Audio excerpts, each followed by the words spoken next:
Good morning and a happy Monday to you, folks. It is a brand new week, a fabulous week. I can already tell deep in my bones it is going to be a fantastic week. And I know you are going to have one too. Right now, I'm traveling on the road, so my work-life balance is completely in jumbles. And you know what? I'll be honest, my job security is always just an illusion. But I'm grateful because I'm constantly moving forward, focusing on those things that keep me grateful throughout the day. I get to go home to see my son. There's so many things to be grateful for. I challenge you to just write one thing down each day this week. That's it. On a sticky note, write one thing down that you were grateful for throughout the day. And at the end of the week, you're going to be amazed at the amazing week that you just had. Folks, have a fabulous week. Now let's get this Monday going. It's time to play hard, work hard. Now let's play hard. I don't need nobody to tell me who to be. Don't need nobody to tell me what I see. I don't need nobody to tell me if I'm safe swimming out.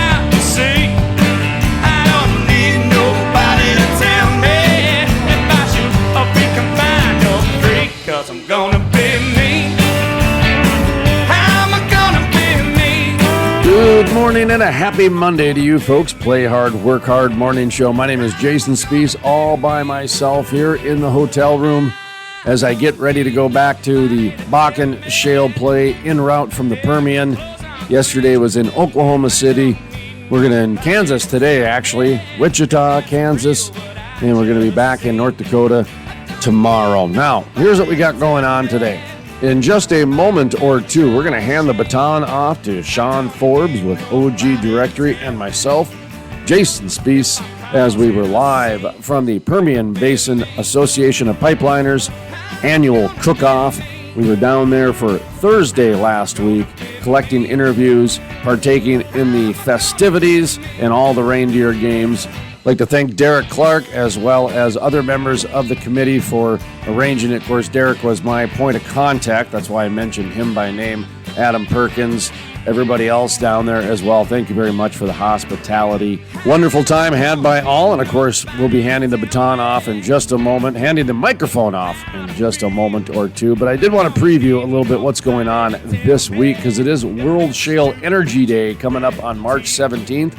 Wednesday this week, so folks, check out the crudelife.com or one of our social media pages. We're going to have, squares or skins or whatever memes, whatever they're called, promoting World Shale Energy Day. So March 17th, first day of, I believe it was the first frack is the reason for March 17th. We'll have an interview with Jim Shearer coming up this week to talk more about World Shale Energy Day. Also coming up, Trisha Curtis later on in this program with PetroNerds. And who else do we got? Israel Aguirre coming up and Shawn Forbes, Joel Brown later this week. Mario Vargas, Amigo Pipe and Equipment. Oh boy, we've got a jam-packed week already. Plus, I still got 1,000 miles to drive. So it is a long day ahead of me, folks. Let's get the party going here. Let's take a quick pause. When we come back, Shawn Forbes, Jason Spiess from the Permian Basin Association of Pipeliners annual Cookoff. My name is Jason Spiess, flying solo for just a little bit until we go to the recorded interview. How to give. I don't need nobody to tell me that I shouldn't smoke like a seal. I don't need nobody to tell me if I should die or live, 'cause I'm gonna be me. Interested in becoming a sponsor? Email studio@thecrudelife.com. The music heard on the Crude Life Morning Show, Play Hard, Work Hard, is by the Moody River Band. The Crude Life, Play Hard, Work Hard, is sponsored in part by Blackwater Environmental is a family-owned company with over 10 years of on-site industrial experience, offering inspections, consulting, coating failure analysis, specification writing, and coding application services, along with many other services for energy, oil, gas, and municipalities. Blackwater Environmental was started in Moorcraft, Wyoming but has grown to a larger facility in Gillette, Wyoming, where they provide a better quality of service for their customers. For more information on Blackwater Environmental, check out their website, blackwaterenviro.com. That's blackwaterenviro.com. The Crude Life, Play Hard, Work Hard, is sponsored in part by Great American Mining monetizes wasted, stranded, and undervalued gas throughout the oil and gas industry by using it as a power generation source for Bitcoin mining. Great American Mining Company brings the market and their expertise to the molecule. Their solutions make producers more efficient and profitable while helping reduce flaring and venting throughout the oil and gas value chain. And if you're a mineral owner, check out how much Bitcoin you could be making right now with your valued gas.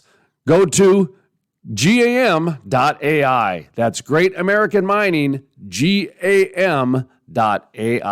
The Industrial Forest. It takes an industry to build a forest. Hey folks, Jason Spiess with The Crude Life. Did you know about half the trees planted in the last 20 to 30 years have died within the first year? Lack of watering, transplant shock, special interest groups, poor growing conditions are just a few reasons it takes an industry to build a forest, and that is exactly what the industrial forest does. Sustainability sheds, critical pipeline systems are implemented to ensure the forest survives and absorbs carbon for decades to come. It takes an industry to build a forest. If you're interested in sustainable forests, growing industry jobs, check out theindustrialforest.com. That's theindustrialforest.com. Play hard, work hard. Now, let's play hard.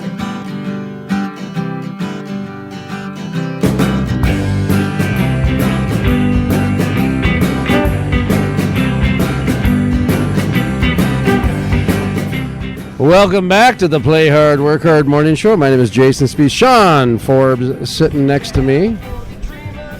Now, I'm not even sure how to pronounce the first name here. Try it. Let's see. Myra. Myra. Yes, sir. Vargas. Vargas. See? There we With go. a B, not a B. Myra Vargas. I will admit I've tried to tag you a couple times on LinkedIn, and I did not know how to spell your first name. Most people spell it with a Y. Why? Oh, thank God. Okay, I didn't feel like a total idiot. No, Okay. but my mom is unique, so she spelled it M-A-I-R-A. That would The be My. the Spanish pronunciation, spelling, Yes. Myra. Or I get Maria all Oh. the time. And I knew that was not right. No, because the I is before the R. And I knew it was close to Myra. Or, I'm sorry, Maya. Maya. But I knew it wasn't Maya. Yes. Hey, Mom, how Mom's you over doing? here laughing at Mom's us. here going, oh, Yeah. thanks for judging me on my name selection.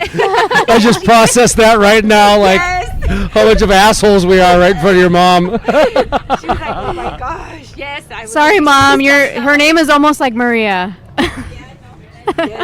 Did you just misspell But we it on like the birth Myra. certificate? Mom, you're not supposed to tell everybody that. The truth comes out now. All right, so, but Amigo is your company. Yes, Amigo Pipe and Equipment. Okay, so talk to us about that. We have been around since 1994. I joined the company, I would say, about 6 years after I graduated high school. And we've been in business till then. Family-owned business, me and my dad. What do you guys do? Heavy haul, hot shot, we third-party rig moves, pipe hauls. Pretty much any transportation need, we can help you out. Hot shots. Yeah, any like equipment you need to haul out. Pipe. Do you guys haul pipe? Yes, tons of it. Yeah. That's a niche. Like, and it's cool that you guys are diversified because you need special trucks to Oh, yeah. move special types of equipment. You need low boys. You need trucks that can Step haul decks, like flatbeds. certain weight requirements. Oh, yes. You know, especially with the heavy hauls, like if you want to move big compressor packages and things like that. I think the best thing that I've loved about this is going and watch a full-blown rig move. When we Rig move- moves are sexy. Oh my goodness, they're like, I would think you wouldn't need a degree. No, it's to- awesome. Yes. Like to in the actual tear it all Webster's apart definition. Yeah. and put it all back together. So many pieces of equipment. You need cranes. Yes. You need. Do you guys do cranes too, or No, is that a third, not another yet, party but we are service? looking into it in the future. Yeah. Yes. I ma'am. tell people, like kids especially, that have you ever been to the Grand Canyon? Have you ever been to, Mount St. or what is it, Mount Rushmore? these like bigger than life things where there's an actual scientific study that says it's the awe effect awesome. There's when you're at a mountaintop, there's just this certain elevation feeling you have, in your spirit and everything else. That's all I get when I see one of those rig moves. Like the actual, just the whole logistics and everything involved. It's like a musical. It's like a musical. And then There's when you so many see one moving walk, parts to it. When I saw one walk for the first time, I thought, yeah. oh my God, I'm living in the Transformer age here. Yes. That thing's going to turn into an Autobot. Yes. I mean, and my dad is a forklift operator too, so he actually is in with tearing it apart, loading trucks up and go, load and go, load and go. But it's amazing what they do. It is. I went out there on my first rig move, and I was like, wow, I'm permitting all these loads, getting trucks going, load, go, and I don't even know what half the stuff was. So when I finally got to go on the rig, I was like, wow, I was amazed. I was truly amazed of how this process is. I mean, this is some really large equipment. Oh, extremely, thousands of pounds And we're it's hauling. it's risky too, so you guys have to be Safety safe is number one. and qualified, and the guys out there need to. It's like a million moving parts, and everybody has to be in sync and coordinated. That's the awesome part about it is Yeah. that everybody knows their role. Yeah. Oh, yeah. That's the big part, because if one person messes their roll up, the whole thing goes. It could set and us people back might a die. day. Oh, yeah. It Yeah. could set us back a day in injury also. Like, it takes a lot. I mean, I see my guys out there, and I'm like, wow. I'm very grateful to have the crew I have right now helping us out. Very, very grateful for them. So Amigo, is that because of the? My dad, he was always, amigo, and then now he's like, you know what? One day I'm gonna name my company that. That's It's awesome. just like, one day you're gonna have a company. Wow, okay. Because he was a diesel mechanic for so long, and then he sure got his company going. And then once I was old enough to join, that's when I started the heavy haul division for him. So how did your dad start the business? He started working for a company called Brit Trucking, which they're probably no longer around anymore from what I heard. And he was a diesel mechanic for them, and they asked him if he wanted to lease on a couple of trucks. So he leased on a forklift and a flatbed. And from there, we were working for them. And then when the owner of Brit Trucking passed away, the new owner came in, or the man that took over, and he did away with all of our leases. So he deleased all of the owner-operators. So then he was kind of upset and like, what am I going to do? And then I was like, well, let's start our own. He goes, well, if you can do it, let's do it. And that was a challenge. So once we started it, from there, we just kept going. And you got your first break in what basin? Here in the Permian? Yes, here in the Permian Basin. Yeah. Yes, we're local. We've been here for 27 years and can't get away from this area, I'll tell you that. Incredible. Are you guys specific to the Permian, or do you branch out to other basins? Well, most of our rig moves are going to be in this area, but I mean, we've gone into Oklahoma, Louisiana, all over Texas, New Mexico, gone to Colorado, I think a couple times, and that's pretty much as far. Arizona. We've been in Arizona, delivered lots of pipe over there in the past. Yeah, so you're not limited to where you guys can provide services? No, we can go in all 50 states. Just sometimes to get a driver to want to go that far. It's the big problem, because sometimes it's not well with their families when they're long hauling like that. Yeah. And for you have a family? Yes, ma'am. I have 4 kids. And you work in the oil field? You have 4 kids? Yes, and a Yeah. grandson. No. We'll I not have accept one that that. just recently joined I know. the Navy. She's in intelligence. She's an officer in the Navy now. So I never know where she's at or what she's doing because it's so classified. Congratulations. Yes. Yeah. Mhm. And then my other daughter, she's kind of part-time sales for us right now. And then my other ones are still in school. So I have You have great- children old enough to be employed. Oh, yeah, 23 and 22. And I suppose as grandchildren, I guess I just am displaying my Yes. idiocracy here. And Myra looks like she's 30, so she's doing something right. She's gorgeous. Did I make I'll that tell you apparent? what, you see, where'd she go? Your mom left us. I was like, that's why. I was Your hitting mom on your is mom. She a took very off. attractive lady. I was like, I get She's a I get very it for- attractive my parents lady. both look very young. Yes. Everybody's always seen, oh my God, your dad is so handsome. I'm like, okay. Then all the men are like, oh my God, your mom is so pretty. So I'm like, now you know where I get it from. I asked her for her digits. She slapped me in the face. There they are. Oh my, Digits, right? that's surprising Digits. because Oh. Myra's That makes me feel feel worse. everyone. I'm like, oh That's shit, did I strike say that 6. out loud? Her mom is Michaela. She's, 5 foot what? And apparently it doesn't like it when young men ask her for her blonde, phone number. Hispanic, gorgeous. Taught me everything I know, her and my dad. good work ethic, good moral, everything. So you guys are primarily down here for geography reasons. We'll go to the southern parts. Have you ever gone up to like Colorado or anywhere I north? went up there a couple times to deliver loads of pipe. Usually when it's just like loads of pipe and maybe small machinery, we'll go up there. So Anymore, we really don't, not yet. So who's your customer? You know, because this is a very diverse industry, and you never know. And it can be one person, it can be everybody, or it can be four. You know. I do a lot of work over rigs. And then I do a lot of pipe hauling for Petrosmith out of Abilene. They keep us very busy. Oh, okay. Good people over there. Yeah, I mean, she could work for, upstream companies, drilling companies, Yes. doing drilling rigs, or just day-to-day moving equipment. So if they have, a skid package and they need to move it from here to there, or equipment. And then midstream companies, if you need to buy pipe, they can haul pipe. So they're not really limited to the area of operations in oil and gas. No, ma'am. Well, we can. Do you ever get asked what is hot shotting? All the time. You said deadheading, but that's not. I know, because They do, and it's I like... come from like the non-oil and gas, right? I've only been into 10 years, right? And so we called that deadheading before. Oh, And then, yeah, of course, it's hot shotting here. And Yeah. so I wondered if you ever get asked that. And see, whenever I like hot shotting better than deadheading. Well, I would say. Well, okay. we, since I'm in the rig moving industry a lot, we have this big piece of equipment called the tandem, which pretty much tears the whole rig apart and hauls like really heavy. So it's a humongous piece of equipment. And whenever I first started all this and with hot shotting, they would ask me, "Do you have a tandem?" And then I would give them the price. They're like, "You're charging, so and so amount for that is absurd." And then I was like, "Well, I mean, it's hauls heavy stuff. I wouldn't have charged that." Oh, wait a minute. He goes, like, I'm talking about just the regular big truck. I was like, oh, so there's I need you to move a skid. Yes, like it's so or a pallet. It's just so like a many pallet. names. So it's kind of like, it just depends like what company you're dealing with. If they deal with the smaller stuff or the bigger stuff, that they use different verbiage and description of trucks and vehicles. But it gets tough sometimes because I'm like, what is that? Would you say you all do roustabout type of work too? No, we don't. We're Okay. mostly in the trucking part of it. Yeah. Well, roustabout sometimes has like trucking, like a little bit of, just transporting little things from here and there. And they do a lot of work actually on the rigs. And we don't do any of that. We don't Okay. do repairs or any type of work on the Yeah, rigs. so don't call her for little stuff.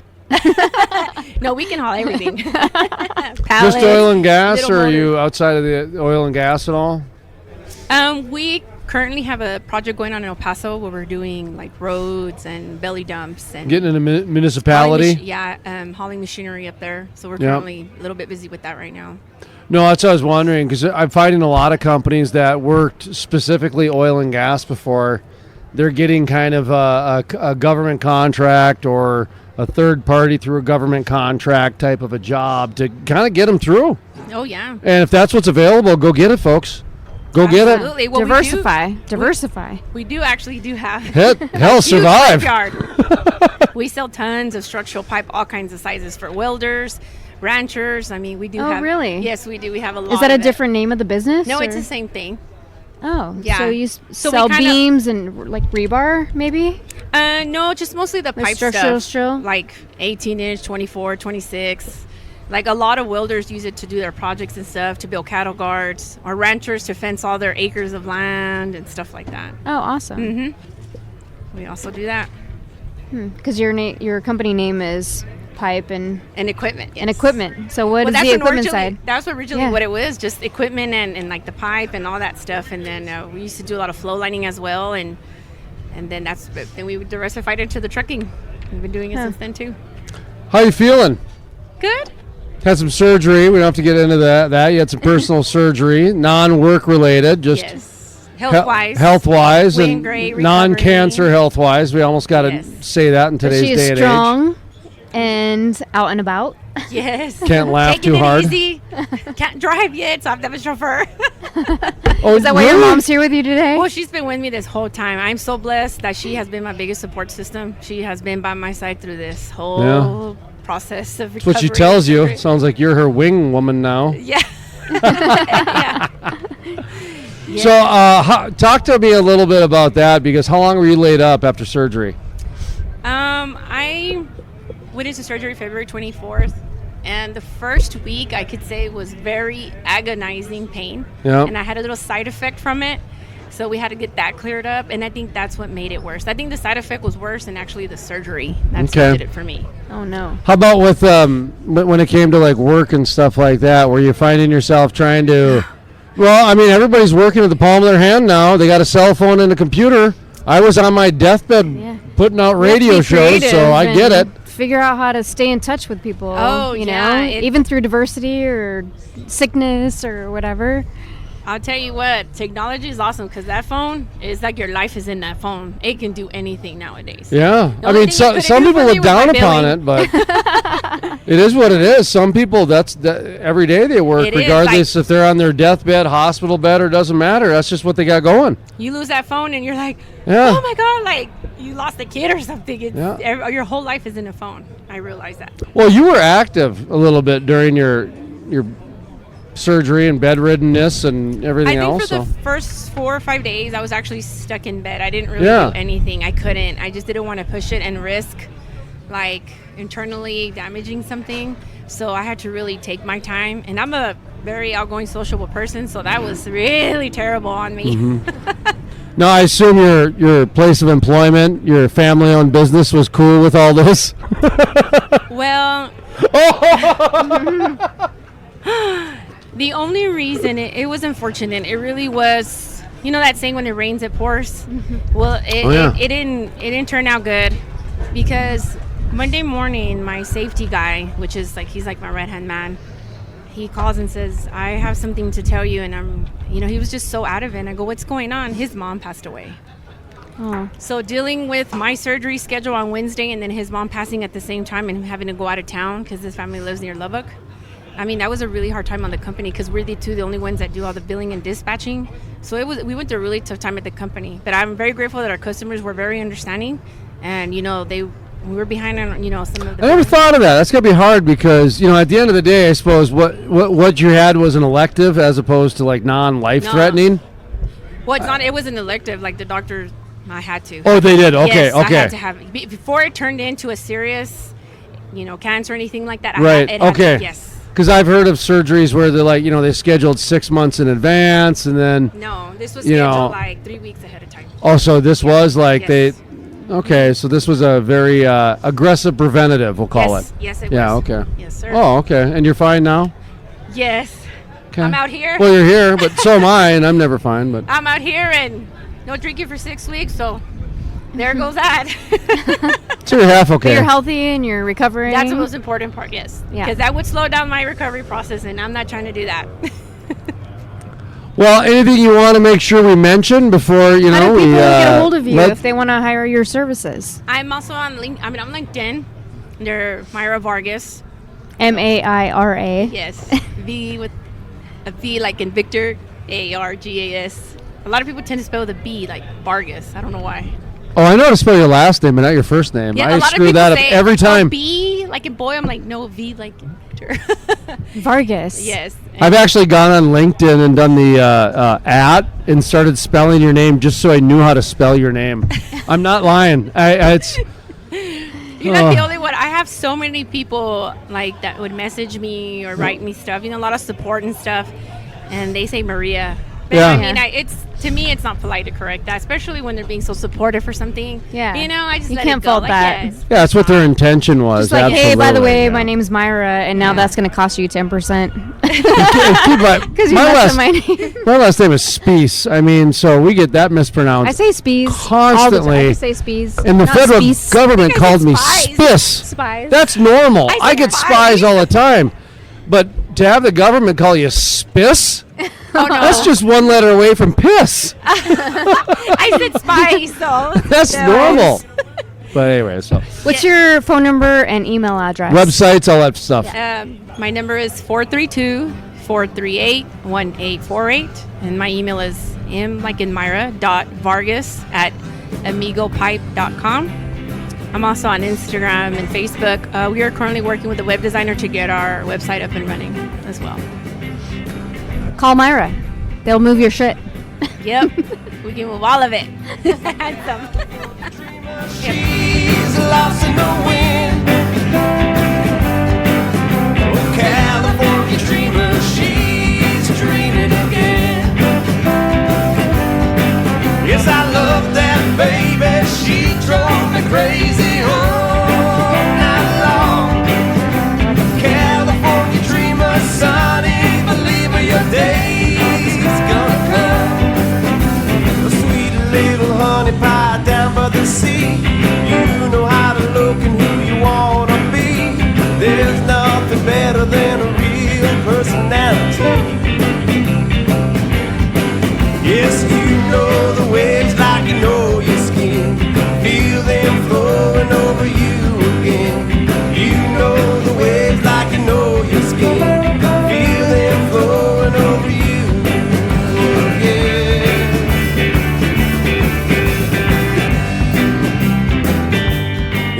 in becoming a sponsor?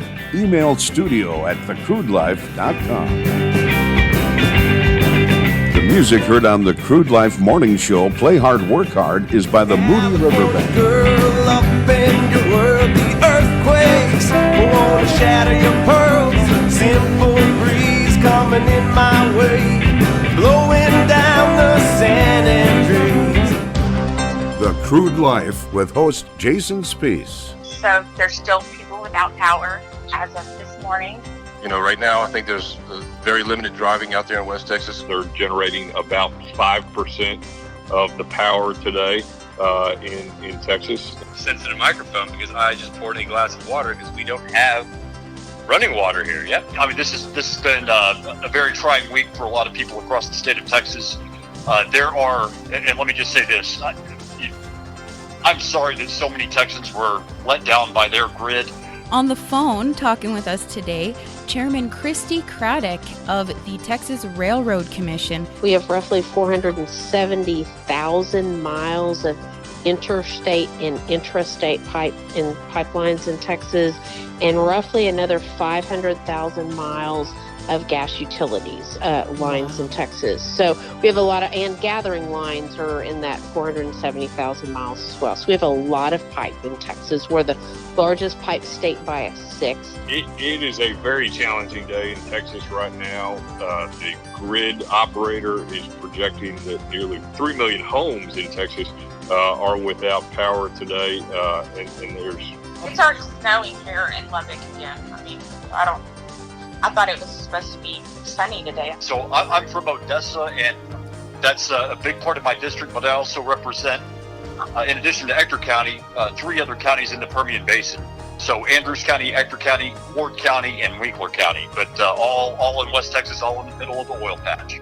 You know, when they close the roads down, we can't transport those materials. And so we can't get the product to where it needs to go to get refined so that we can either, 1, heat our homes, or 2, have fuel for our vehicles. With pipelines, that doesn't really come into effect. You know, once the pipelines are laid, not much can stop that crude oil or natural gas from getting from point A to point B. They are so far behind the curve on getting this storage, the battery storage, in place to even be able to handle the most minute degree of storage for a case like what happened in Texas. And now, there's going to be a spotlight on that. And just an incredible impact. We saw nearly 30 gigawatts come offline yesterday. Half the lodge went without water since Saturday. On Friday, the Railroad Commission took quick action. I know you recently had Chairman Craddock on. We'll have water until 5 p.m. and then we'll be off again for the night. On Friday, I sent a letter asking the Public Utilities Commission of Texas to rescind its order authorizing these generators or these providers to increase the rates. I don't know that's true, but I don't think I'd want to be in a hospital in Dallas, Texas on life support and know that wind energy is going to be my source of keeping that machine running, right? JP Warren reporting from Houston, Texas at 9:12 a.m. I don't even know what day it is right now. I think it's Wednesday. We ran out of water yesterday. I've had maybe 3 hours of sleep in 3 days.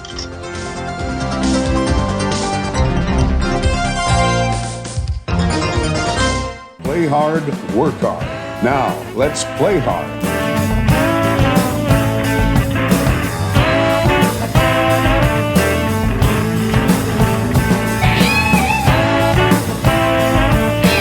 Welcome back to the Crude Life, Play Hard, Work Hard. This is Shawn Forbes with TeamForbes.com and OGDirectory.com.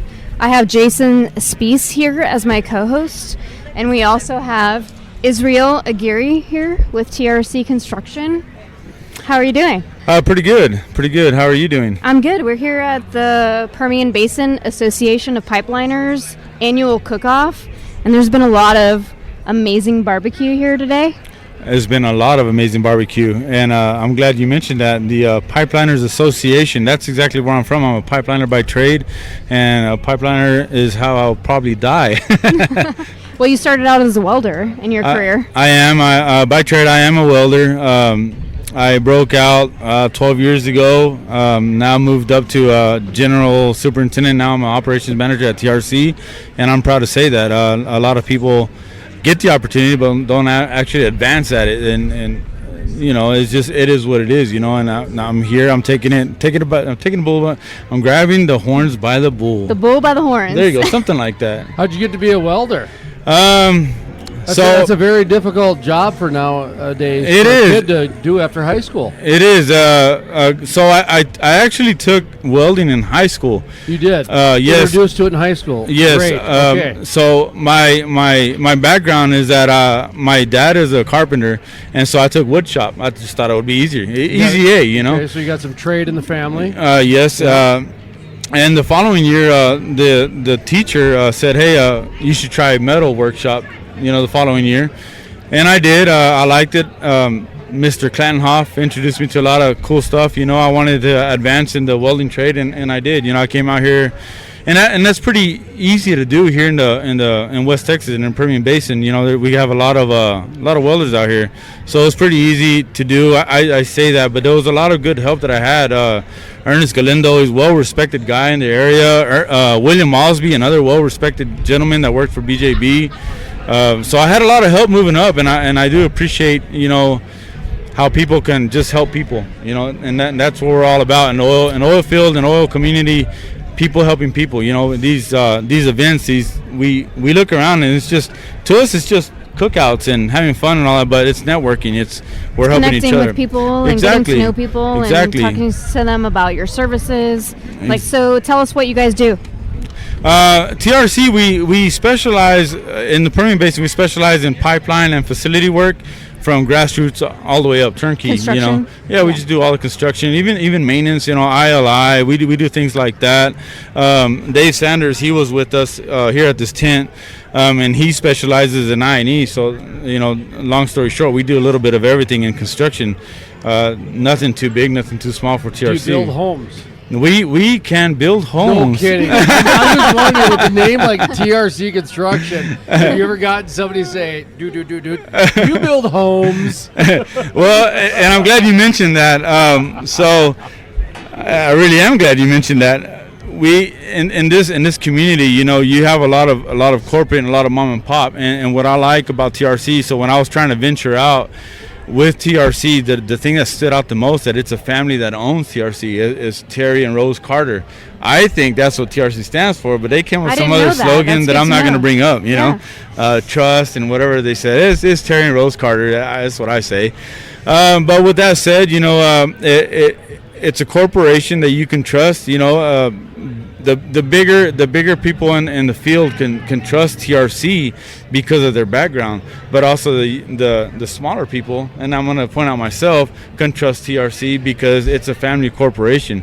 The home office is out of Farmington, and we also have a division out of Johnstown, Colorado, and again, like I mentioned, Dave Sanders, he's out of Hobbs, and Carlos Jaramillo and myself, we're out of West Texas, which is the Permian division out of Midland. Yeah. So there again, we're just all over the place, just ready to serve and help anybody in our community. But what types of projects would you say you guys really excel at? Would it be like compressor stations or? So yeah, we've done add-ons to compressor stations. We've built full-on compressor stations. We've done mainline. We've done flow lines. It's just when you're in my position and a lot of people, you don't turn down anything because somebody that can get it done and get it done right. And with my background, myself, I'm a CWI also. So after welding, after I got out of welding, you have your API 1169. I got my API 1169. I got my NACE level 1, and I've also got my license to practice out of New Mexico. And you're a project manager too, so that says a lot about the fact that you're managing projects, that you know how the work should be done. Right, exactly, and that's why I just wanted to step up to the plate, because myself being from the field, starting from moving skids around, moving all the way up to management, I was very proud of that, and I wanted not to only do the work, but do it very well and efficient, and turn in the good quality work that everybody wants. You mentioned earlier, do you build homes? My dad did, and when you're working for builders, they want a good quality product. So my background, it doesn't matter if you're building furniture or doing pipelines or building homes. When you want a good quality product, you can get it done whenever you want to, and that's where we're at. And you do it right. Yeah, we want to do a good quality product, and again, my biggest slogan is probably price is what you pay and value is what you get. Yeah, sometimes, but still, value's got to be there. It's always you pay what you get for. Exactly, yeah. You get what you pay for. I think I've had maybe 5 glasses of wine already. Is that it? Maybe 6. That's all we've counted. Maybe Jason's given me maybe 6. We have tallies going. We actually stop. You get what you pay for, definitely. So there's a value to level of service. Exactly, yeah, and the quality of the people who are doing the work and your equipment and everything. It's not just lowest price; it's best value for everything. Right, exactly. And again, going back to the whole family values of TRC, that's why I wanted to be a part of this this projection of family values, because I like for the customer to call me on my personal cell phone and say, hey, this is wrong, or hey, this is right, hey, excellent job. That's what I want, You want to solve their problems. Exactly. One of the things that small business right now is excelling in. Mm-hmm. Two things we're going to talk about here. One, I want to talk about the gig economy, that whole customer service thing. And the second one is, if I lose my train of thought, just remind me, welders, pipe fitters, and plumbers, okay? Just remind me of that, because that's a highly sought out skill. Okay, we'll start with that. So the first year that I was doing oil and gas reporting, it became very clear to me, at least in the Bakken, because North Dakota, you have to be certified by the state of North Dakota to be a welder, pipe fitter, or a plumber. Right. Or electrician. Electrician. Therefore, we called them the deities and the demigods of the Bakken, because these people were sought out. Like, there was an electric company we interviewed that was out of Fargo, right, on the east side, which has no oil and gas activity. Mm-hmm. They stopped sending people to the western side of the state because those guys would go out for dinner and get hired during dinner for twice as much money as they were making. But here's the kick. The electric company back in Fargo had to hire them when they came back because there was no other electricians around. So you had electricians, you had pipe fitters and welders. They really could write their own ticket for a lot of different reasons. Yet it was very difficult to get a high school kid to understand the opportunity behind the trade skills, the 2-year degrees, if you will. How did you get into it? I mean, you mentioned high school, but what advice would you have for kids and et cetera? Because that is a direction that's a legitimate direction. If people want to make a good living, raise a family, don't go to college, learn a trade, and what should that trade be? Yeah. Well, that's a very good question, and in my situation, I never even thought of even coming to the oil field. Again, like I said, my father was a framer. He was in residential construction, so that wasn't even a thought for me or to me. But anyway, so why did I get into the oil field? Or how? A lot of people were just going in that direction, and the reason, or how I took that dive was that. There was a winter time that was really slow for framers, and I was a framer, right out of high school. I didn't jump right into the oil field. I was a framer. I built houses with my dad, and all that good stuff. But there was that year. How did you transition from home construction? That was, I want to say that was between 9 and 12. No, that was before 2008. It was. Yeah. Okay. In 2008 is when I got into the oil field. Okay, because I got in around 10. And it's actually a funny story. I'm glad you mentioned that. I followed a group of welders. They were on Loop 250 in Midland, and I followed them. And I followed them all the way to the shop, and I asked them for a job. And they said, "Well, hey, what do you know how to do?" And I told them everything I knew how to do: build a house, roofs, pitches, angles, all that. Nothing to do with the oil field. But the guy saw that I had a background in mathematics, and he gave me an opportunity. And when I saw what he was doing, welding, I'm like, you pay how much to do what? I did that in high school, and for free and for a grade, So, the transition was pretty easy. I think that if you're hungry, and I'm not talking about the literal hunger, but I'm talking about hungry to grow in this industry. To be ambitious and you're motivated. Yeah, you can, and I'm going to go back to my path, I broke out welding. I was a welder's helper. I became a foreman, and then I went out to welding. And after that, it was all downhill. It was 12 years worth of welding, and then I became a CWI. After getting my CWI, hey, why stop there? Let's go get my 1169. Why stop there? Let's go get my NACE. And now Carlos Jaramillo, my partner out here in West Texas, he's I'm probably gonna sound cliche. Are you crushing on him right now? No. It's a little bit of a bromance, but he's an awesome project manager. Like a mentor. And he's just awesome how he puts his verbiages together on contracts and stuff like that. And so now here I am striving for even more. So back to your question. I know I kind of got off topic there, but back to your question. We never do that here. Oh no, never. Never. Back to your question. Why? Why? I mean, what is the why? A good friend of mine, Melissa Armendariz, we worked together for years and years. She said when you go visit somebody's tombstone, there's that year when you're born, and then that dash. And then the year that you die. What happened in that dash? Right. And she asked me, what does that dash mean to you? And that really hit me. And I was like, I don't know if I can cuss on this podcast, but I was like, what a bitch. She got me thinking, So, no, it's because it's facts. Yeah, right? and it is. And that's what got me striving to push more.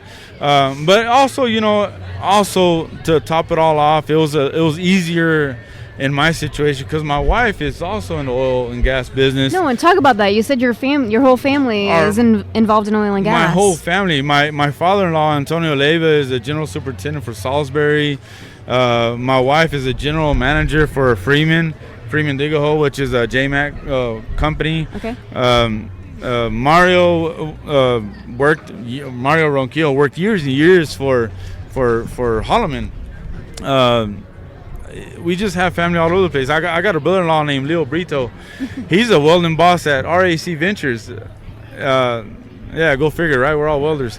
My brother-in-law, my other brother-in-law, my wife's sister, his name is Sergio Leiva, and I don't know what he does. He does some kind of big wig kind of stuff over there at it starts with a V. I can't think of the name. But anyway, we're all in the same business. But welders, when people say welders, I don't know if welders get the credibility that they should, because you're like, oh, I just weld stuff. But when you're working on oil and gas projects and pipelines and the risk associated with getting those welds right, like, that's pretty extreme. It's a right? big deal. It's a big deal. And so, being a welder, like, they can make really good money. Yeah, exactly. But you also have to have the skill.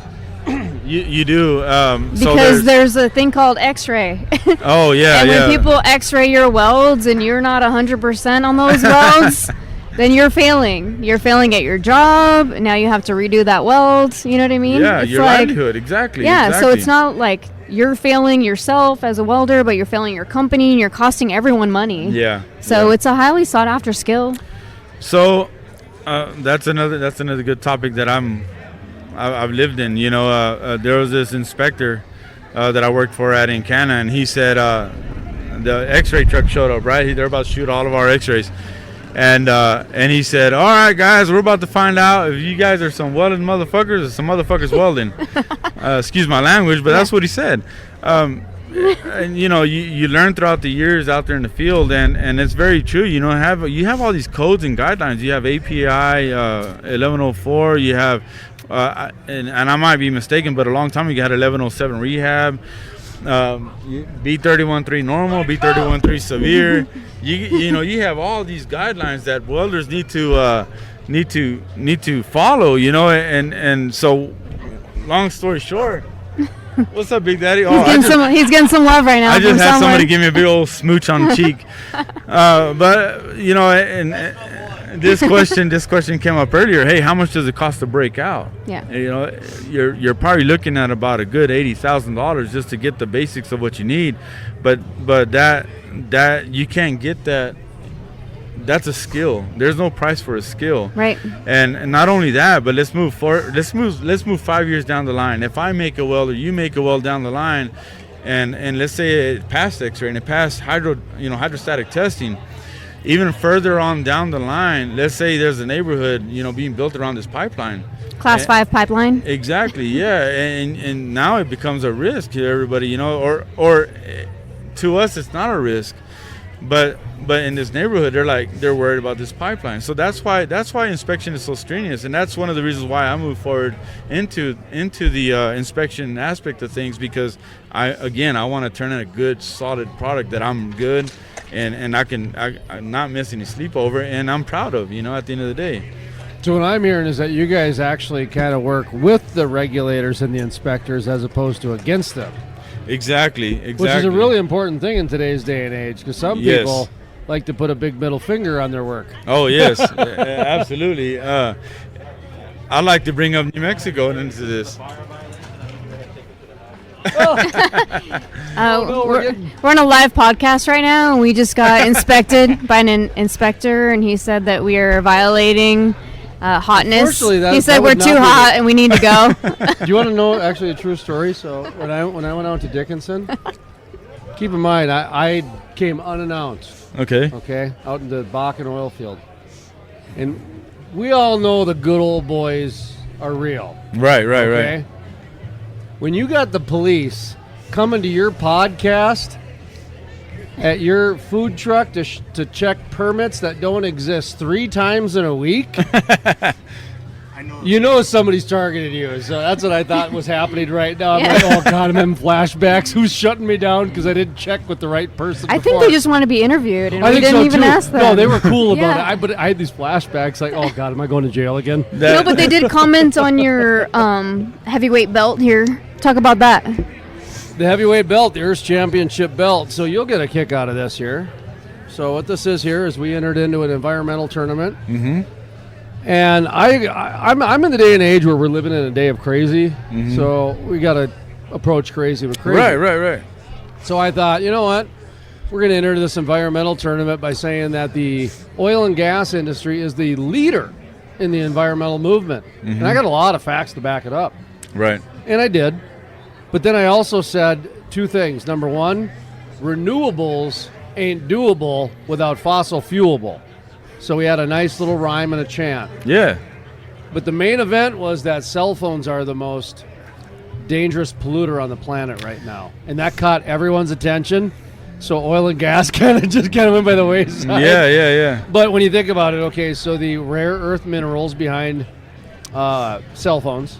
And number 2, you got the manufacturing. And number 3, you got the data centers, actually. So every time somebody tweets or texts, you're actually, hey, global warming, pal, whatever, pal. So, while you're drinking your Keurig and on your cell phone, Mr. Environmentalist. Right.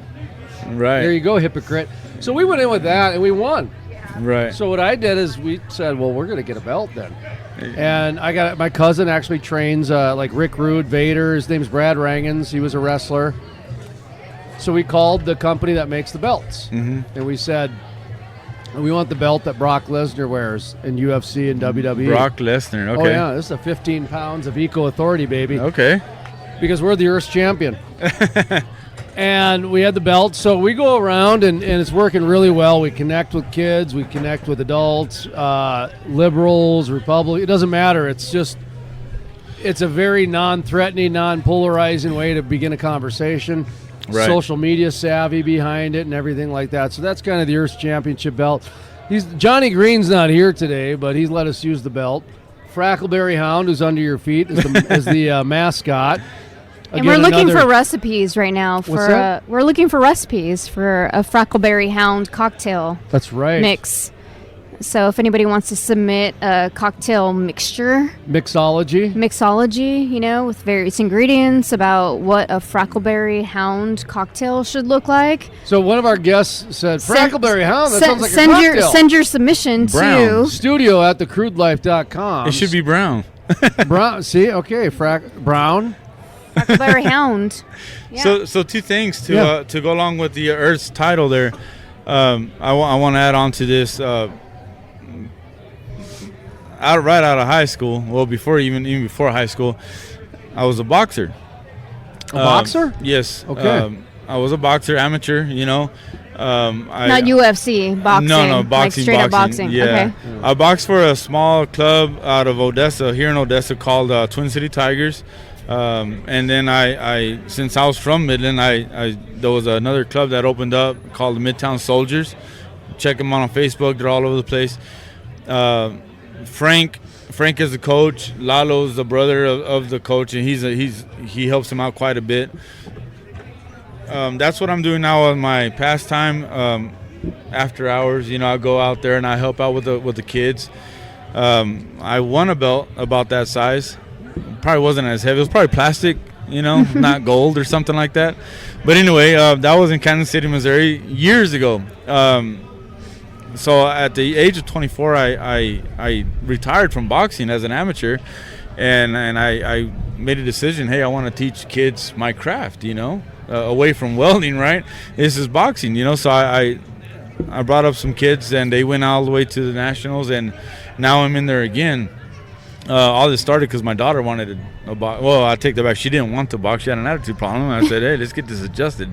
Yeah. I some discipline. I took her to the boxing gym, and she started crying out of her. I mean, she just couldn't stop crying. It went great. She went in there, and she hated it, but now she loves it. She absolutely loves it. She found a way to maybe take out her aggression so on awesome. something. I remember a simple combination, 1, 2, 3. She just couldn't pick it up. And I told her, why? How come you can do all this TikTok, but you can't do 1, 2, 3? And I think that kind of hit her, hit her around the noggin, and she picked it up pretty fast. How old is she? She's 10 years old. My little Julie, but my huge Julie, she's a big girl. She's probably taller than me. I'm only tall. 5 foot. Yeah, she's taller than you. But no, just a big shout out. Again, I brought up the community in the oil field, but also we got to reach outside of the community, which is our children, right? And those coming up, kids, coming up.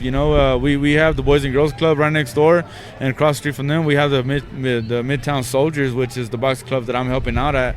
Frank Lujan, man, look him up. He's an awesome coach, and I wasn't even gonna go that direction, but you brought up the title belt, and all that, and those are two things that match. It's incredible because it's not like you're just in the oil field working to collect a paycheck. You're giving back to the community as well, which is what we're all a part of. Right, and like I said, my whole family, we're all in this oil field craziness, but reaching outside of the oil field, we all have a separate life, so let's all reach that away, and it's what you do when nobody's looking. It's what we do when nobody's looking. And my wife was so crazy the other day, and we're talking about 2 weeks ago.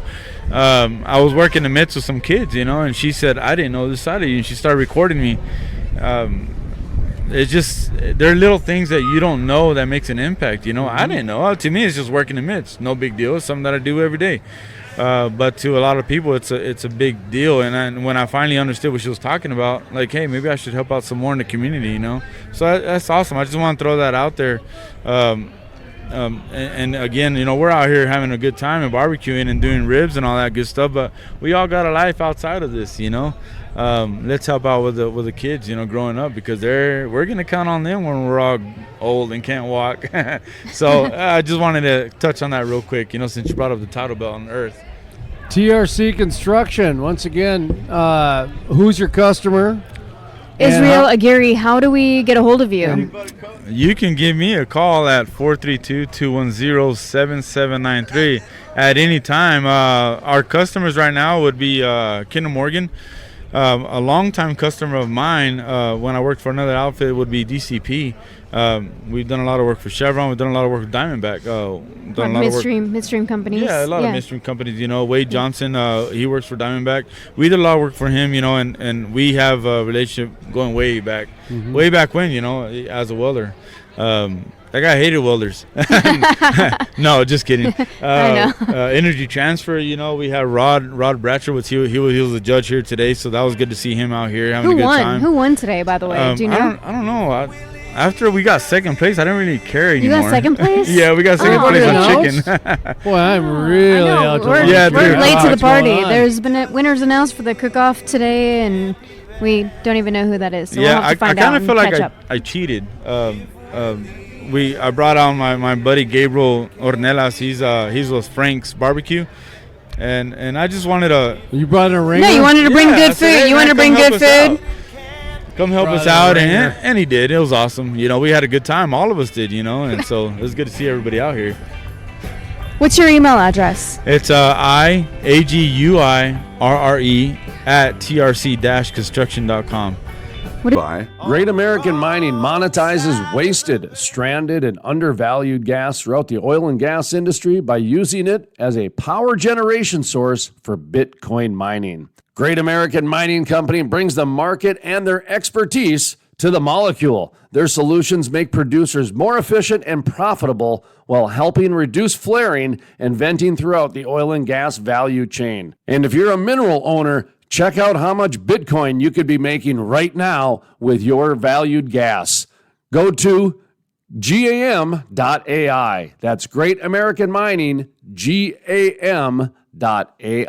The Crude Life, Play Hard, Work Hard, is sponsored in part by Blackwater Environmental is a family-owned company with over 10 years of on-site industrial experience, offering inspections, consulting, coating failure analysis, specification writing, and coding application services, along with many other services for energy, oil, gas, and municipalities. Blackwater Environmental was started in Moorcraft, Wyoming, but has grown to a larger facility in Gillette, Wyoming, where they provide a better quality of service for their customers. For more information on Blackwater Environmental, check out their website, blackwaterenviro.com. That's blackwaterenviro.com. the Industrial Forest. It takes an industry to build a forest. Hey folks, Jason Spiess with the Crude Life. Did you know about half the trees planted in the last 20 to 30 years have died within the first year? Lack of watering, transplant shock, special interest groups, poor growing conditions are just a few reasons it takes an industry to build a forest, and that is exactly what the industrial forest does. Sustainability sheds, critical pipeline systems are implemented to ensure the forest survives and absorbs carbon for decades to come. It takes an industry to build a forest. If you're interested in sustainable forests, growing industry jobs, check out theindustrialforest.com. That's theindustrialforest.com. Play hard, work hard. Now let's work hard. Well, all right, my friends. Good day to you.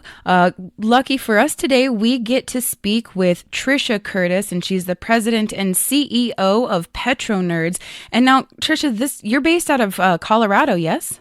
I am. I'm based out of Denver. Very nice. Well, how are you doing today? I'm doing great. I'm very excited to be on the podcast. Very excited to get to talk with you. I've been checking out your LinkedIn and the PetroNerds website, and I can only imagine how busy you are with all of the really good content and podcasts up on the PetroNerds website that right there for everyone to see too. So very excited to get to talk with you a little bit. Would you want to begin with telling everyone how you got started in the oil and gas industry? Yeah, I mean, it's a good question. I'm actually a third generation oil and gas. So technically my grandfather was pumped oil wells, mostly around Wyoming, and my dad also pumped oil wells around Wyoming and Southwest Colorado. And I sort of straddled the border of Colorado and Wyoming growing up, and I guess it was sort of in my blood. But then I went to school in Denver at Regis University for my undergrad and doubled in politics and economics. And then I went to London School of Economics, and I was always with economics and international relations and politics. I was always really interested in oil because it just didn't fit nicely with supply and demand, and it moved. Prices moved and supply moved, and so I was super fascinated about it and kind of knew I wanted to work into it or work with it, and studied Russia and China and things like that, and was always interested in the oil side. And then got out of grad school and just was sure I wanted to work within energy, and particularly within oil if I could. And it was just a really tough time with a recession, and it was 2010 and very high unemployment, very hard to get a job. So I ended up buying one-way ticket to DC and cold calling a bunch of energy organizations till I found the nonprofit that I ended up with, which was called the Energy Policy Research Foundation. And that's really where I was very fortunate to learn a ton and cut my teeth on everything. Sort of the U.S. unconventional oil boom was just happening, everything shale, the Bakken, and the oil sands and pipelines, and sort of was able to really self-teach myself a lot of stuff and figure out that I was good at presenting and speak with a lot of folks. And just it was a huge blessing in terms of being able to just learn an immense amount about the industry and find out that I was extremely passionate about it. Yeah, that's wonderful. I bet you're really good at puzzles, huh? I don't do a lot of puzzles, but maybe I should try. Well, I was just thinking all of the analytics that you'd have to do, leading up to that. So I guess what has been your favorite part of being involved in the oil and gas industry once you got to really get into the door? Honestly, I would say that puzzle piece or that the learning piece is the best. I mean, there's something that a lot of people, I think, you don't appreciate is just the immense amount of information and the complexity of this business. I mean, anything that's a commodity is you can study it from a lot of different angles from how it's produced, how it works, who actually uses it, and how that gets to the the end use consumer. And then obviously there's economic angles of pricing and hedging and everything. But oils are really unique, and especially, now because it is so, it's such a politically controversial thing now, and it didn't necessarily used to be. But that's also another, really interesting dynamic about it is that, this is something that's, that was created a long time ago.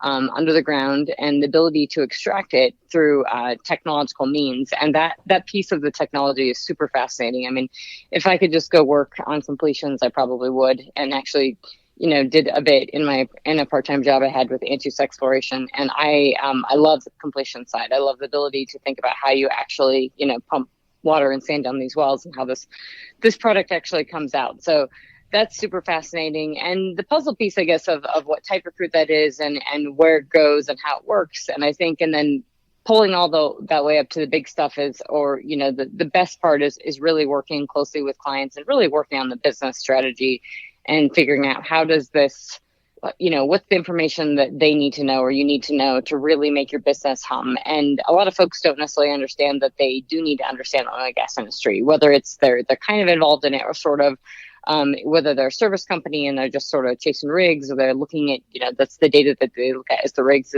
There's an immense value in just having a deeper understanding of how the market works and why which oil operators, why which companies are in certain areas and why they're drilling that area, why they're at those depths.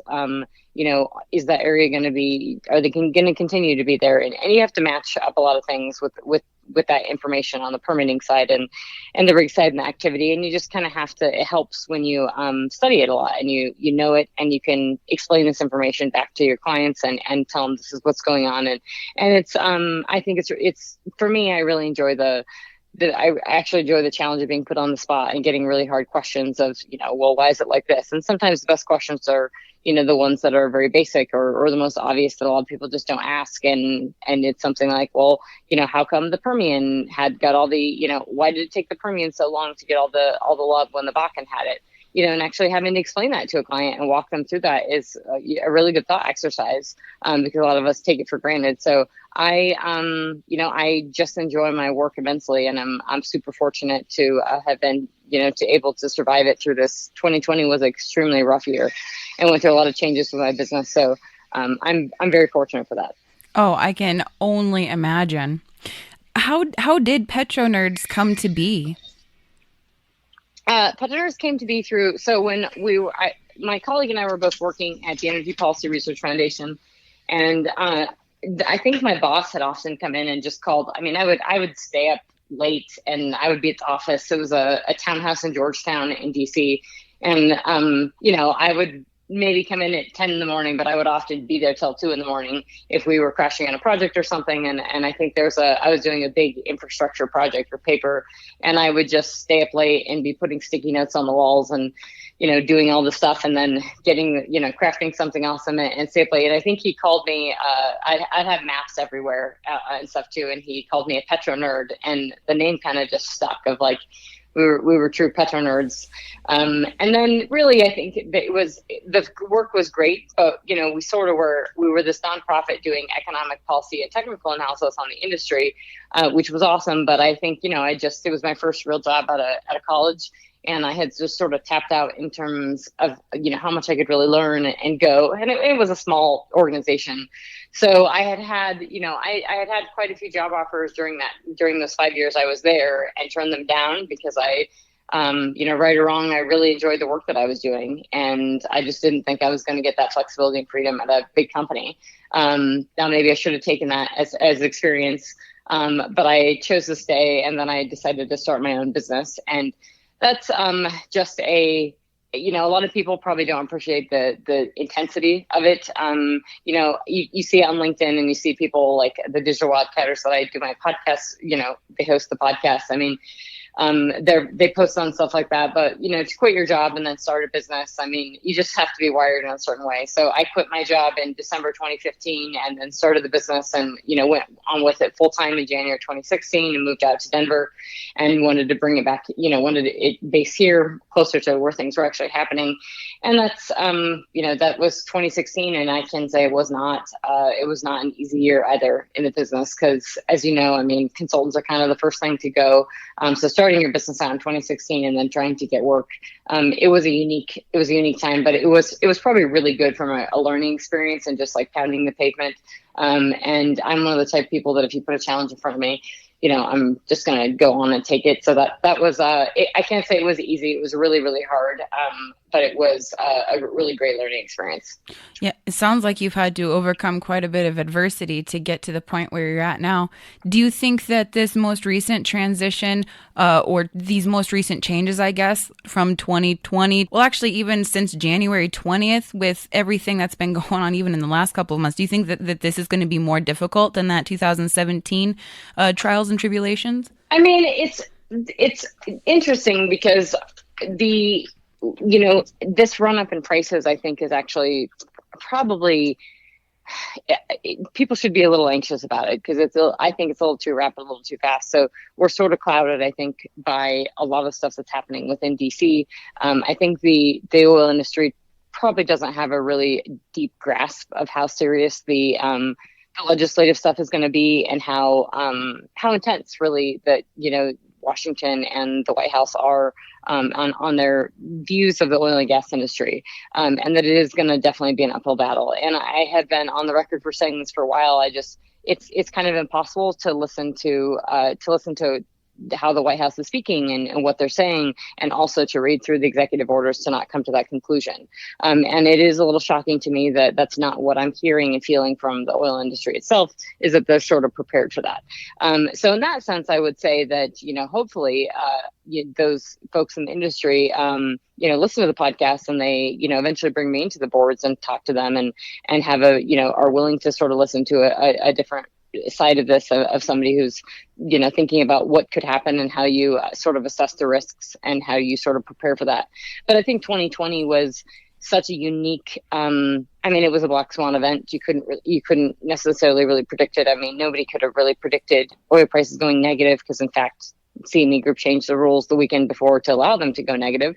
I mean, so there was a series of events that came together, and I think that prices actually going negative, and then April and May, and how low prices were, and I think that also jarred the industry significantly. So it's something that the OPEC and the Middle East are sort of reeled from as well, is that they had been very adamant and serious on not letting prices go below 50, and now I think they've sort of let them get a little too hot. But that the reason not going below 50 was for the same reasons the operators in the U.S. felt this massive pain, in the spring months of last year, which were just really, really hard. And then the sort of service industry had to deal with that as well, right? So people were saying, well, how come the rigs aren't coming back faster? And how come faster? And how come the frac fleets aren't coming back faster? And a lot of that was simply because you had come from such low points that people were so, I mean, your brain is jarred, your analytical trajectory of how things are going to look. And there was a massive fear that was going on there. And that's something that, I do wish that I was able to work with more folks. I mean, a lot of people you're not paying for analysis, you're not paying for somebody to talk to, but really it was the time that you should have been working. It was really the time that you should have stayed course and, held your guns and really, yes, it's scary and yes, prices crash, but have they done that before? Yes. And is that the time that you should drill and complete your wells? Maybe not necessarily produce them. It absolutely is.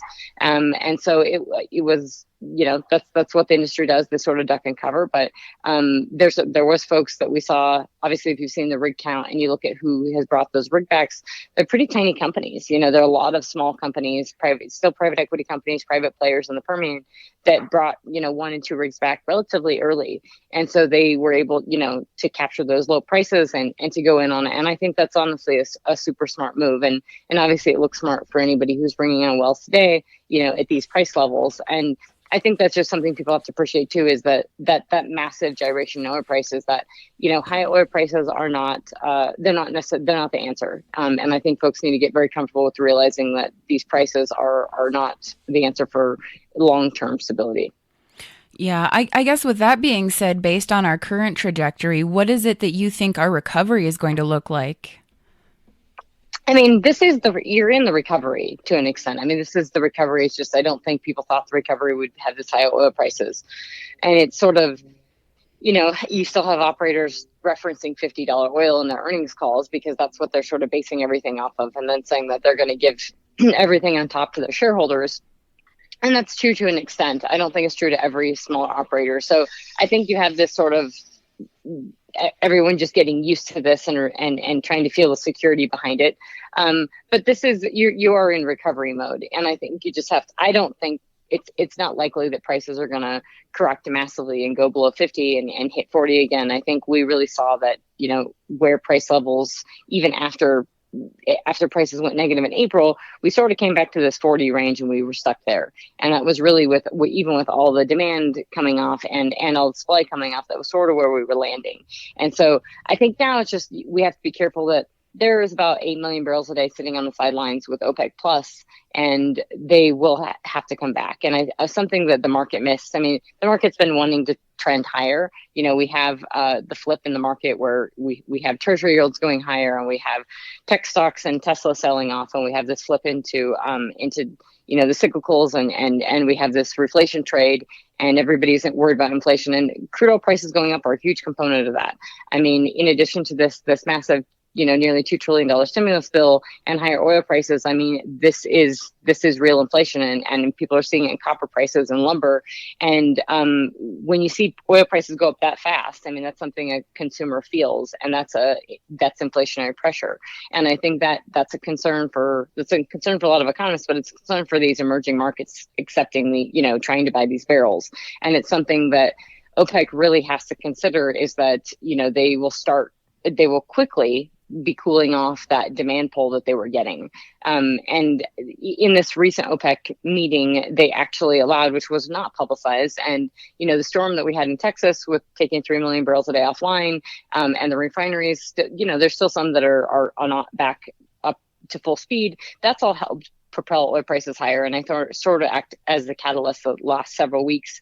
And then there was an attack on one of the Saudi facilities, which nothing actually happened, but it was an attempted attack. And so all this sort of let prices go a little bit higher, but it seems to me like traders are taking it there. The problem is that these barrels on the sidelines are going to want to come back. And OPEC Plus basically did allow Russia an extra couple 100,000 barrels a day that they'll be bringing online through April, and then also Kazakhstan just a little bit. It's not a ton of crude, but we're talking probably around 300,000 barrels a day. And the reality too is this agreement, this OPEC Plus agreement, is very unique in that they've done a decent job in keeping the cohesion together of the group, but it's structured in different ways. And so when you start looking at the actual numbers, they are exporting a decent amount of crude. I mean, the Saudis didn't completely drop their exports by 1 million barrels a day with this cut that they said they did in January. And then they're also, they allow these countries to condensate is removed from the crude numbers. So typically they would have had to really focus on natural gas, and they would have had to cut back on natural gas production, because that would have impacted condensate production. And since they haven't had to do that, they've been able to ramp up natural gas production and ramp up condensate production and kind of offset some of the crude losses. And so really, when you're looking at that, the supply has been, not quite as low as some realize. And that's supportive in a way that the demand side has, supported that, and the market has supported it. But I think at these levels, and the reason crude is trading higher, crude price stability is equally as important as the overall absolute level of price for operators. And that's just something that folks really have to take into account. And hedging, people are being ripped right now for actually having hedges in place. And hindsight's 2020. It's easy to say that, but if prices drop $10 tomorrow, those hedges are going to look really good. And I think it's super important if you're private equity backed, or you're trying to have any kind of stability. Is hedging plays a really nice role. I mean, you should layer it in, but it's just an important element to this. And no one could quite predict that we were going to be at nearly $70 oil prices at this point, given the state of events and how it's been traded up. No, of course not. And I've actually read a few things that would suggest that the prices are actually going to keep going up and not stabilize anytime in the near future, at least not through not until the end of summer. It's a couple of things that I've read, but obviously I'm excited to get your take on this. I guess in my mind, I was thinking getting into recovery rather than being into recovery, because in my brain, the energy industry had taken such a huge hit towards the end of January that it was kind of like being sent back into a re-recovery, if that makes sense, once everything got shut down, such as the Keystone XL pipeline, which I had noted in one of your podcasts, you'd said you had been working on almost from the very beginning. Mm-hmm. Yeah, I mean, I wouldn't say I would just say it's this. Look, what OPEC has done in these price moves that we've seen. Nobody expected actually this past week that OPEC would not bring any barrels back, and so I did think it was kind of cheap of them to not, that the media did not cover that they allowed Kazakhstan and Russia to increase those barrels. I think they did that probably on purpose. They probably kept Kazakhstan and Russia quiet, and wanted them to play that down so that they could just say, hey, we're extending these cuts. And obviously crude surged on that because everybody thought they were going to start bringing some barrels back, whether it was 500,000 barrels a day or the Saudis were going to bring 1 million. So that unexpectedness just gives me a lot of caution for it's, in April, they may say we're bringing 500,000 barrels a day. They may say we're bringing 1 million barrels a day back. So I think that just gives me a lot of caution and not to pause, but to realize that, you just have a lot of pent up barrels sitting there that are ready and willing to come back. And, when India starts getting louder and louder and countries start getting louder about, prices going up and they're in recovery mode, it's going to impact the demand side. So, there is not unlimited demand at certain price decks. And I think that they have, it's already impacting the Indian economy, and it's already, if you're following Bloomberg or you're staying up late at night and you're watching this, it's like the GDP trajectories of India are being changed right now because of the price of oil. So there's a sweet spot in which they sort of need to hit. On Keystone XL and the administrative moves, those are, huge. The Keystone XL was largely a very symbolic move, and obviously hadn't even moved forward within the 4 years of the Trump administration after he sort of reapproved that permit, and it didn't take place. So I mean, whether or not that was going to get built is a whole nother question. It was the most viable of all the Canadian pipelines to get built, and truthfully, they do still need one major pipeline because it's extremely important and any energy transportation, whether it's crude or propane or NGLs or anything, or natural gas or whether it's electricity, you need redundancy in the system, and it's important to have those pipelines. So the fact that Keystone XL is not going to get built, that's one thing. But if we have the Dakota Access Pipeline gets emptied, and then if Line 5 and Bridge Line 5 gets emptied, if any of those happen, or and a different pipeline is emptied, it starts changing the map and how crude flows within North America, and it has an impact. And Keystone XL, so that was a symbolic move. But then when you had the order for the suspension of delegated authority by the acting Secretary of Interior, Order Number 3395, that was a that was the suspension it was suspension of delegated authority, basically limited a lot of folks from doing anything, but it included the suspension of permitting on federal land. And then you had the executive order that came out. So that was all day one within hours. And then you had the executive order come out the following week on January 27th, that basically was the executive order on climate change, which did explicitly list basically it wasn't a permanent ban, but it was a ban for as long as they were doing extensive review and studying on federal lands. And so they basically, extended that suspension on federal land. And the White House had clarified many times in their press conferences that they intended that to be permanent. So it's still mind-boggling to me that people are on the fence of understanding where they intended to be. Now, could they change their minds? Yes, possibly they could change their minds. But that's not the direction, and there is nothing that's happened in DC that would, from an energy standpoint, from an oil standpoint, that would lead me to believe that they're looking to help out the oil industry in any shape or form.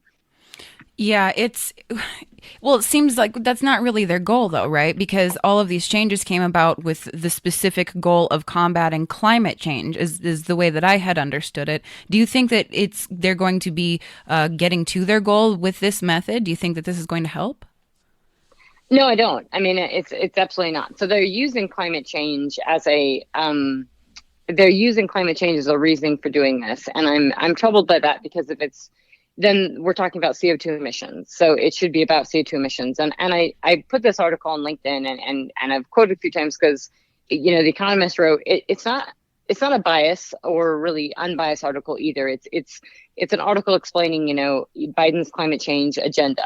But it very clearly points out that he has one of the first way of tackling climate change is to go after oil and gas production.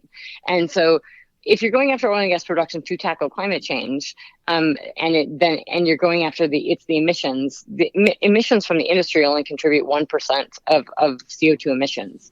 So that's not, you're unfairly attacking that industry. Now, clearly that's symbolic, right? It's they're producing the oil and gas. But the problem is we have countries all over the world, including Australia and Norway and Canada, who are wholeheartedly have climate change agendas, are part of the Paris Climate Accords, and yet they produce oil. And I don't know if all those are part of the Paris Climate Accords, but they produce oil and gas, and they are not, taking a back seat in that stance. They're not reducing their production or hampering it. And so it's really interesting to me that even the most aggressive and most liberal countries in Europe have not done have not tried to do what this administration is trying to do.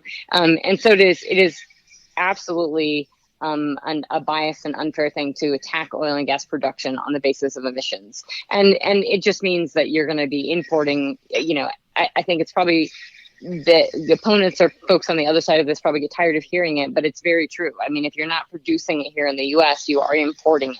Unless you're substantially reducing your demand. And there's nothing in those executive orders other than trying to push through a massive amount of EVs, electric vehicle uptake, which is a whole nother issue on outsourcing energy security. But part of these executive orders and part of the stimulus package that's actually, pushed all this inflation is, everybody's going crazy about electric vehicles and the components. And we are going to see a huge boom in mining, not just, all over the world. I doubt it will really happen in the U.S. to a large extent because of the environmental stringencies in the U.S. But mining for cobalt and mining for nickel and mining for all the battery components, lithium, and rare earth metals, and lithium. And lithium is one thing. We've kind of been mining for a long time, but cobalt is a huge component as well. So not just battery components, but stuff that, it's batteries and it's solar panels and it's wind turbines and it's all the stuff that goes into it.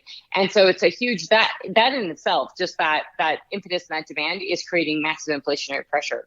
And so the cost components of that are going to go up, and almost none of those are made in the U.S. So, and it's just important to realize is that, we can build all the charging stations and everything that we want. And that's not necessarily a bad thing for an infrastructure boom and for jobs and everything. But if you're not sourcing those batteries and stuff, you're sourcing elsewhere. And, it's a real thing for energy security. It's stuff that, the thinkers on this stuff from a policy perspective need to be thinking about is that, and China has done a really good job of sort of positioning themselves to be the maker of these products and to be exporting them.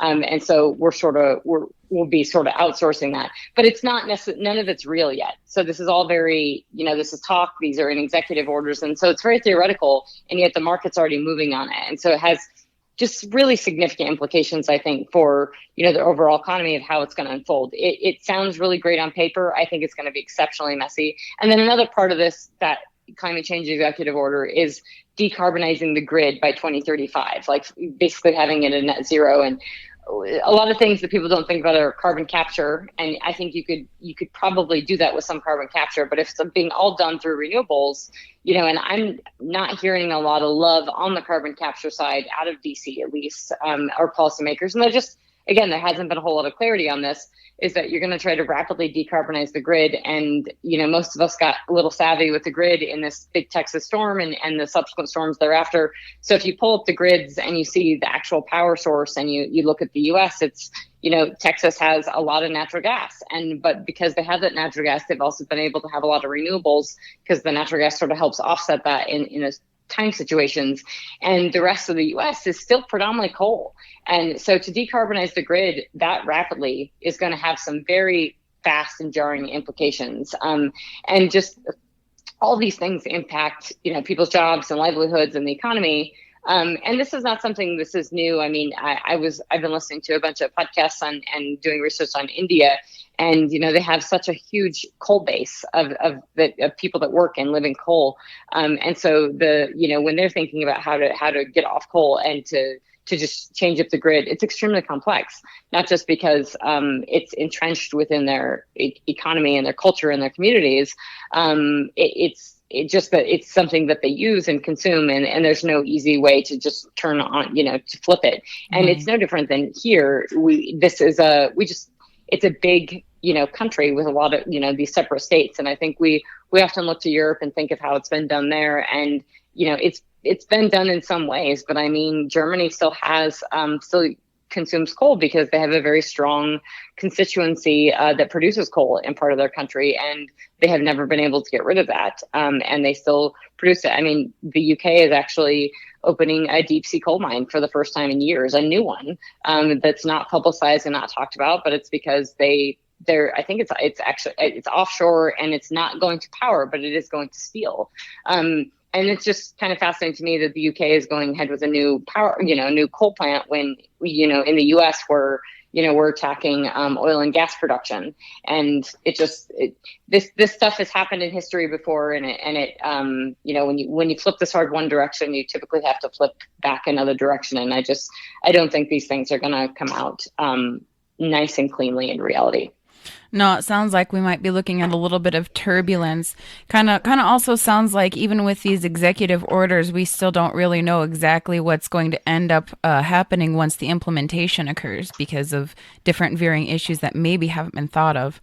Although I did see that Senator Manchin had come out in support of the coal part of our energy industry, and it sounds kind of like you had mentioned the carbon capturing or the carbon sequestration. It kind of sounds like in places like Wyoming and North Dakota that they're kind of going to be focusing more so on the carbon capturing through coal or with coal, or it was pretty fascinating. I've heard snippets, tidbits. But obviously, I'm no professional. No, and it's something that's the thing is like, I've been in this industry for years, and so people have, what is old always becomes new again, and what people say is like, that's impossible. Nothing's impossible from a technological standpoint, and so people said 5 years ago that carbon capture is dead. I mean, I heard people, very smart people that have done work on carbon capture ever saying this is completely dead. It will never get off the ground. It hasn't been invested in it. It's not technologically viable. It's not cost effective. Well, when you put a bunch of executive orders and you underwrite this stuff and you have money flowing to it, all of a sudden it becomes really interesting again. And it's basically to get to the emission targets that anybody wants to in the world, whether it's 2 degrees or whether it's 1.5 or whatever it is, you have to have carbon capture in there. It's impossible. You will not hit it. Frankly, you're not going to hit it unless you address India and China. And we're not going to hit it. We're not even going to get close to it by just doing what we're doing in the US. So, all our efforts really need to be probably abroad, but that's not politically palatable and nobody wants to talk or say that. So we just focus everything on here. And it's ways to drive different infrastructure and investment. But carbon capture in itself is, it makes a lot of sense because you can, but it is really expensive and it hasn't been done at scale. And in theory, you could be doing it off power plants, and you could be what they're doing in the Permian and what Occidental and Vicky Hollub are promoting and have been promoting for years is the using CO2. Obviously they're re-injecting CO2 for enhanced oil recovery, and then they're basically making those barrels a zero carbon barrel. It's that because they're capturing all the carbon that's in the production cycle of that. So that they actually teamed up with United, and United is getting barrels from them that have a zero carbon because United is trying to lower their carbon footprint. But, and I'm not saying the efforts of all this, but you do have to ask yourself, what are the costs of all these things? And do they actually, technically, over the life cycle of everything, are they actually lowering the footprint? Because I don't know exactly how all of that's being measured, but, if we're talking about a Tesla vehicle, if you're actually, looking at the life cycle emissions of how you make that vehicle, if it's not less on a carbon footprint standpoint, and then if I'm plugging into my house, and I have 33% coal in my house, and that's the power, then it doesn't actually have a lower carbon footprint. Right. So if it's a pure electric grid or something, or if I'm, if I have a battery and it's being powered by the sun, that's different. But doing all this stuff, and it's not something that I'm ixnaying or poo-pooing it, is that it's just, renewables do have a place, and technology is awesome, and I love it in the oil and gas sector, but you have to be conscious of what's actually happening. It's no different than saying if, the industry is doing something wrong, is calling them out on it and then doing a better job. And the industry can do a lot better job in terms of addressing emissions and dealing with that stuff. And I think they are. The impetus on the industry is doing this, but I think that the fairness is that you need to say, okay, we're going to regulate you. Here's the regulations, and they'll go comply with them. This industry will do that. They're extremely innovative and they will rise to the challenge. But putting out, legislation that is undeterminable and it has yet to be implemented, and putting all these question marks out, it's very hard to navigate and do business. The basics of anything of doing business. You have to have stability and predictability, and executive orders that are written like this do not create stability and predictability. And frankly, they're already creating chaos and wreaking havoc on the market of this electric vehicle boom and everybody going crazy because they think this is going to be awesome. And the same thing, you can read it for offshore wind, is that everybody's going bananas about offshore wind. There's only a few places in the US where offshore wind technically works, and where you actually have the wind and you can do it. And it still hasn't, to have that offshore wind, you have to have very reliable and stable, large cycle combined natural gas facilities on the power side. And in the Northeast to basically accept that wind. And a little certain we may not have those, or I'm not certain where we're going to build a new one. If we're so anti-fossil fuels, will we ever build a new? Are we going to continue to use our existing? And we have a lot of natural gas combined cycle facilities and power, but are we going to continue to use them efficiently? And just because we have them doesn't mean that everything's in the right location, and right. I think, knowing where natural gas is produced and knowing where the pipelines are, and, if you are burdensome on the regulatory environment, or you can never build a new pipeline, you can impact that production, you can impact that stability and predictability or the economics of things. And that's all really important for, natural gas is going to be a critical component of the uptake of these renewables on the grid side. Yeah. Wow. Yeah, no, it's, wow. I totally lost a whole bunch of my thoughts, and I've been writing down and taking notes. You've got so much information. I could probably sit here and listen to it for hours, because this is you have a very unique perspective on what is happening, simply because you get to work with all of this information on a daily basis. So that's a lot of things for, I hope somebody's listening. Someone else is listening in the industry too, so that maybe there'll be good stuff coming from it. Because it kind of sounds like maybe the focus should be a little bit different in order to take a real sustainable approach to making a positive change on this. But I guess until then, like you said, we'll just have to continue focusing on what we're able to do here.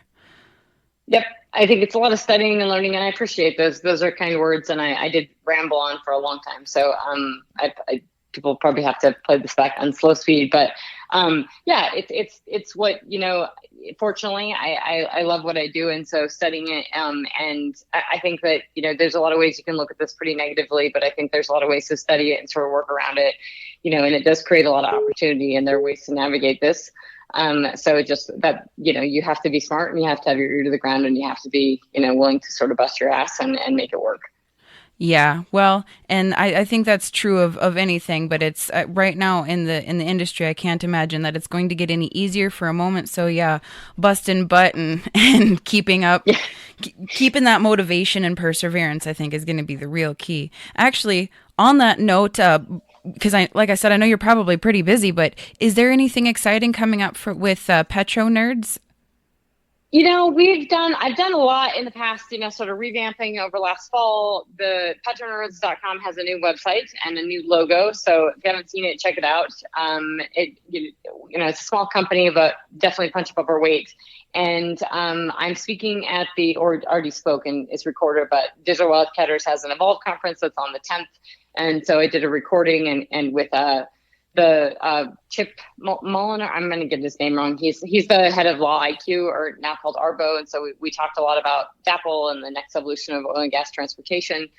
So actually a lot of this stuff, we really get in the weeds on the DAPL and Bridgeline 5 stuff, which was a great conversation. And yeah, expect big things from PetroNerds this year. I'm off to the races, and I really enjoying the podcast, and I want to get some heavy hitters, actually talk with some CEOs and get involved in stuff. And I probably need to spend a little more time in Houston and doing stuff. And I've actually really enjoyed since I've started the podcast, I've been invited on a lot of other people's podcasts, which has been super fun. So I really appreciate you taking the time and chatting with me. I love the business and I love talking about this stuff, and I love helping people and I love educating. So expect more of that, I guess. I'm excited to hear that then. Yeah, absolutely. You are extraordinarily knowledgeable. So no, it was a joy listening to what you had to say. And if there's any, big updates or anything that you would like shared, you feel free to let me know. And I would love to get that word out there too. So anyone listening, if you haven't been to the PetroNerds website, make sure you get up there. It is a really cool looking website. You did a great job on the design too. So Thank you. Yeah. So the website, so you can follow me on LinkedIn because I do post a lot of stuff on LinkedIn. Great way to get in touch with me. And then I'm on Twitter as Trisha J Coffee as well. A lot of late night posts on OPEC stuff. So, you can follow me on there, but feel free to, reach out to me in any of those forms. Nice. Wonderful. Thank you so much, Trisha. I really appreciate you taking the time with me today. No, thank you. It's been an absolute pleasure. Anytime. Sounds great. I'll hold you to it, and hopefully we'll get to talk again then. Okay. Awesome. Thank you. Thank you. Bye. Bye. All right, my friends, that was Trisha Curtis, the CEO and president of PetroNerds. Make sure to go and check out PetroNerds.com if you haven't already. There's great content up there. It's a good-looking website, highly knowledgeable in the industry, obviously, as you just heard. And if you do like the content you just heard, there's more to find on thecrudelife.com, so make sure to check that out as well. Exclusive interview, industry news, environmental innovation at thecrudelife.com.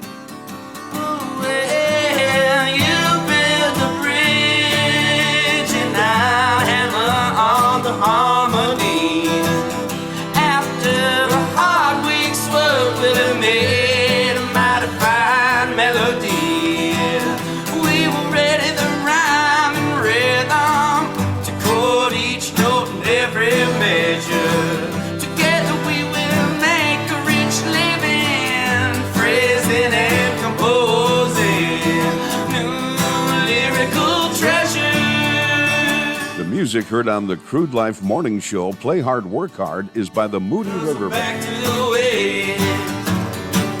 Oh, back to the ways. So back to the way. Oh, back to the ways. Back to the ways. Oh, back to the way. The Crude Life with Jason Spiess. Thank you for joining the program today. I come from an oil background. My family's been in the oil and gas industry for 60 years. I think the thing with the younger generation is the younger generation has pretty much bought into the climate change phenomenon. They really believe everything that people tell them. We just want to thank everybody that has been so supportive of us, and especially you, Jason. Without your help, I don't think our event would be as successful as it is. So I don't want to be real critical of them, because being a guy who's, dad has several small businesses and coming from that sort of small business background, I get it. I mean, the operators here were put in a real bad position by the state of North Dakota. I'm glad that we've got people like you to pay attention and bring us information on stuff like this. Prices can't go any lower for services. They're too low right now. Our margins are in the single percentage point if we're lucky, and we're not lucky that often. You're exactly right. ESG is becoming more and more important to shareholders. I can speak for my 20 companies. They take it very serious. It makes perfect sense, and I thought you had a really good show last week. Jason, I love your inquisitive questions, because you ask important questions that lead to the most important truths. Hey, this is Kevin Kramer, representing proudly the state of North Dakota, United States Senate. Talking to Jason Spiess, who's like the best energy interviewer in the world. No one does an interview like Jason Spiess. We all like living the crude life, so. The Crude Life with host Jason Spiess. My name is Jason Spiess, and this is the Crude Life Daily Update. On today's episode, we talk about Women's History Month. Every March since 1987, Congress and U.S. presidents have designated this month as Women's History Month. This year, the Crude Life celebrates and honors their accomplishments and vital contributions in history with interviews and stories that center around women's experiences in industry. These women are not only modern-day leaders, but they are truly historic as well. Up next, we talk with Kate Hornbrook of Ace Completions. Today, we feature Marlette Dumas, PMP, Senior Project Risk Management Engineer from BP. At first, my parents always pushed us for math and science. We grew up in an area that was very mixed racially, so they just thought, what's the best chance for our kids? And so they always just pushed math and science. So I can remember from very, very early on that the education somehow was just incredibly important. And I belong to a group that now is similar to STEM, TSTM, but it's now called STEM. And so just even when I was in high school, that has always been the thing for us. And my mom had introduced me to a physics laboratory run by the government, and I started out as a physicist. And I didn't want to be stuck in a room by myself all day, so eventually I changed my major to mechanical engineering. And I thought that renewables was the way to go at the time, but that was like 25, 30 years ago, and it hadn't quite caught on yet. So I thought, okay, I still want to be in energy. And that's when I began to meet companies like BP and Shell, and I just naturally gravitated toward mechanical engineering on the projects side. So I've been doing it for quite some time, and there were not very many women and definitely not many people of color, but I started there and I just hung in there, and it's probably gotten somewhat better, of course, over the years, but that's how I got started as a project engineer, a facilities engineer, actually, with BP here in Houston, Texas, and I've been doing that ever since. So at first, I think they were doing it because they were really trying hard to diversify their workforce, and some people might have said things like, they hired you because you're an African-American woman or whatever, but my father always told me, hey, it doesn't matter how you get in, just make sure you do a great job once you get there. To listen to the full-length interview with Marlette Dumas from BP, or to check out other Crude Life interviews, visit thecrudelife.com. That's thecrudelife.com. Please join us all month long as we celebrate Women's History Month here at The Crude Life. From the staff here at The Crude Life Week in Review, my name is Jason Spiess, asking you to always remember, energy is more than an industry, it's a way of life. The Crude Life is sponsored in part by... It takes an industry to build a forest. Hey folks, Jason Spiess with The Crude Life. Did you know about half the trees planted in the last 20 to 30 years have died within the first year? Lack of watering, transplant shock, special interest groups, poor growing conditions are just a few reasons it takes an industry to build a forest, and that is exactly what the industrial forest does. Sustainability sheds, critical pipeline systems are implemented to ensure the forest survives and absorbs carbon for decades to come. It takes an industry to build a forest. If you're interested in sustainable forests, growing industry jobs, check out theindustrialforest.com. That's theindustrialforest.com. The music heard on the Crude Life Morning Show, Play Hard, Work Hard, is by the Moody River Band. Interested in becoming a sponsor? Email studio@thecrudelife.com.